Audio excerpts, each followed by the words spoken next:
So fantastic. I'm here at Annandale today and I'm very, very privileged to have the owner, David Thompson, here with me. So thank you very much for giving me your time. I know you're a busy guy at the moment. Yeah, it's my pleasure.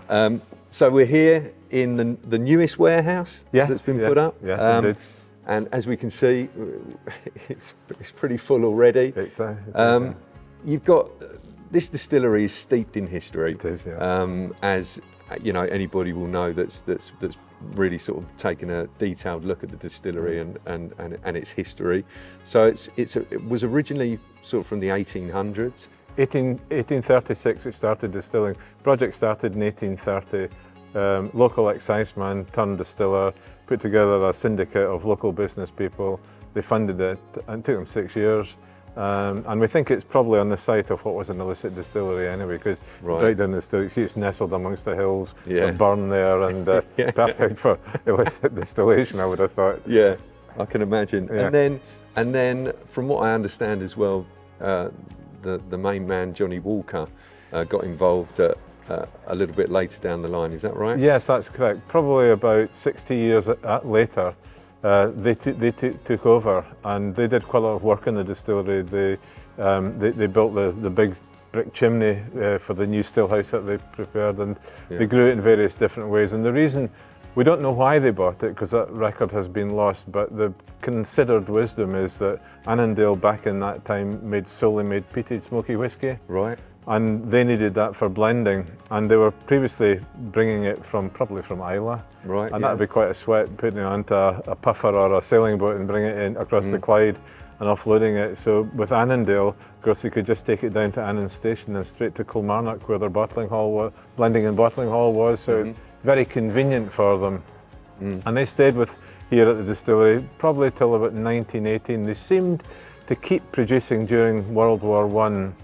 But then, after World War I, of course, the economy was on the skids, and there was the temperance movement here and prohibition in the United States. Yeah. And the whiskey industry went through a terrible dip. And I think Johnny Walker, like many of the other companies, just had financial issues. So they eventually gave this one up. And at that time, they only had one other distillery, which was Cardew up in Speyside. Yeah.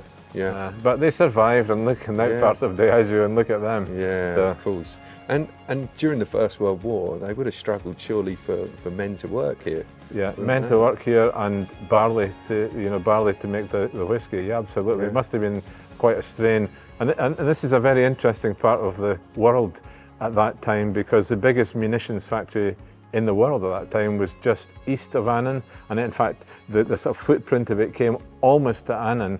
And because there's a lot of immigrant workers working here from all around the country, there was a problem with people, drinking and not coming to work. Right. So the state took over all the breweries and all the pubs, and they were state-owned right up into the 1970s, I think it was. But for some reason, Annandale Distillery stayed just outside that envelope, which is a big surprise to me. I'd have thought the one distillery that was there, they would have definitely wanted to have under their control, but apparently not. Yeah.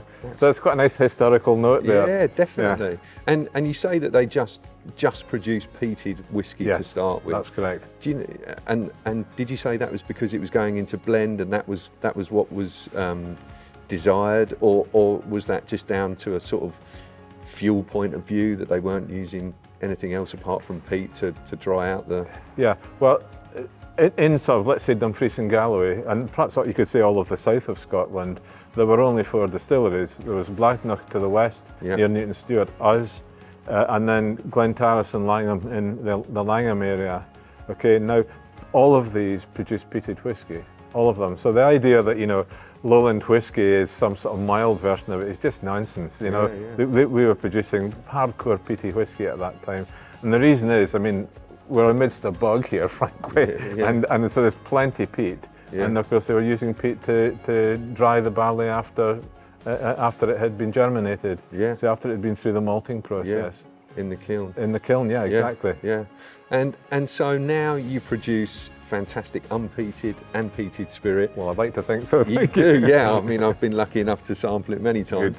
But what is the sort of split between peated and unpeated? Well, it originally was 50-50, but there have been supply issues with peated barley in recent times. But I think we're probably getting back towards 50-50 again. Yeah. It's certainly our ambition to keep it that, because we can sell all the peated whisky that we make and all the unpeated whisky that we make. So we're going to try and keep it roughly equal, but it's not fixed. Yeah, okay. We can respond to the market. Yeah. Now, I know this is going to be a question mainly for the whiskey heads out there. Okay. but where do you source your barley from? And is it a particular type of barley? No, well, I mean, to some extent, we're in the hands of other people in that, because being not a particularly big distillery, we'll have to rely on who's going to supply us. And we use a company called Crisp Malt, and their peated malt comes from the very north of Scotland. Right. And I think the unpeated malt comes probably from the central belt of Scotland. Fantastic. So but we have to take what they give. But the peated barley is a very tight specification. We know what we want in terms of parts per million of phenolics. So and they've shown us consistently over the years that they can deliver to that quality level. So we're very happy with them. And what is that on the scale? Well, we go for 45 plus or minus 5 parts per million. So we'll take it 40 to 50 roughly. Yeah. And that is quite peaty, but of course the level of peatiness that gets into the spirit is also dependent to some extent on the cut-off point used in the distillation process. So we cut quite high, so it's not hardcore peaty, because what we were really after was the idea of the peatiness integrating nicely with the other characteristics of Annandale whisky. We call these underlying characteristics Annandale-ness. It's a clumsy name, but it says what it's, I suppose, what it means. And we wanted them to integrate nicely, rather than being standing out and slapping you around the face when you drank it. We wanted it to be well integrated. So we go for complexity and balance in our whisky, and that's what we try to achieve. So that's affected by the cut point. I think you do achieve it very, very well. Thank you.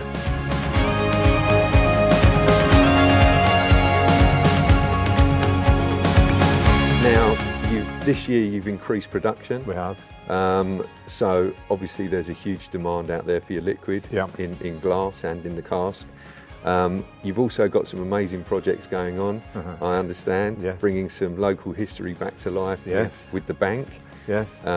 Which I don't know whether you want to just give us a brief synopsis of that. Well, we've got quite a few projects going on in the area. I'm from this area, so it's quite nice to be able to do this. I don't live here permanently, but it's nice to come home, as I would say. Yeah. So we've got 3 projects going. We own the Globe Inn in Dumfries, and that's a very famous pub in Scotland because it was where Robert Burns wrote and cavorted. Yes. And so it's known as Burns's House. And we bought it not because we wanted to own a pub, but because we wanted to preserve the Burns rooms, which were pretty much as they were left back in his day. So we've done that. And beside it now in the Globe, there's a casual fine dining restaurant, and it's a pub as well. And that's doing pretty well. It needs to be busier, but we're building it up slowly. Yeah. And then the other project we have is, we a couple of years ago, we bought Cumlongan Castle, which is between Annan and Dumfries, and that's it was built around 1500 and steeped in the history of this area when it perhaps wasn't the best place to live because of the sort of local, shall we call it, tribalism. and that area between Scotland and England was quite diffuse. It wasn't quite so clear whose side you might be on. Yeah, sure. and so we're restoring that castle at the minute. And then the final project that we have, and I do use the word final very deliberately here, well, let's hope it is, it was that a couple of years ago we got approached by the TSB, Trustee Savings Bank, to take over the little museum that they have in Ruthwell, which again is between Annan and Dumfries. And they wanted to pull out of it because it's not kind of core business for them, but they wanted somebody local to take it over. So that's what we've done. We worked with the community, and it's been closed for a few years now, but we're reopening it on Monday.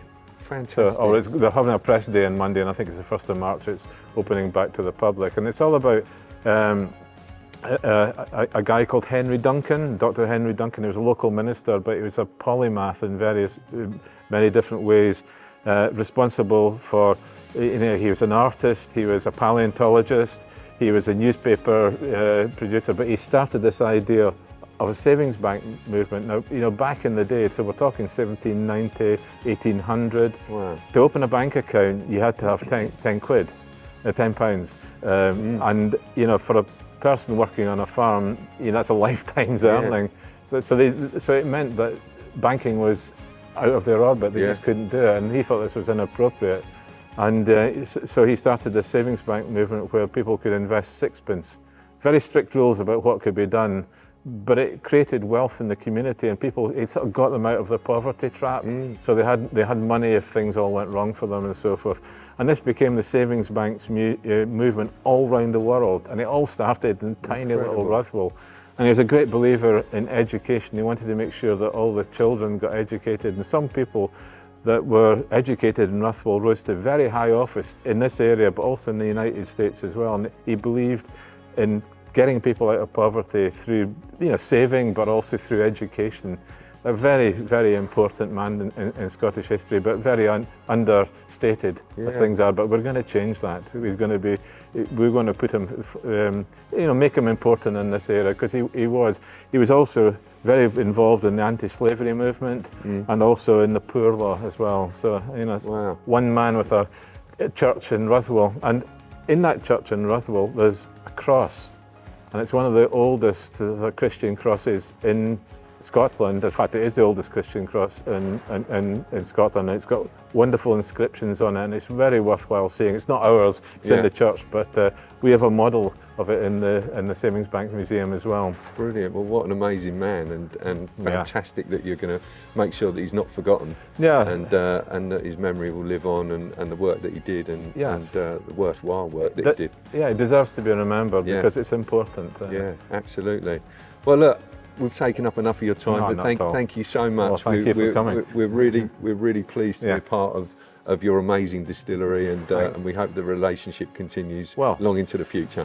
It would be great if it would. Yeah. Thank you very Good man. much. Cheers. Thanks, Thank you. Thanks, Sam.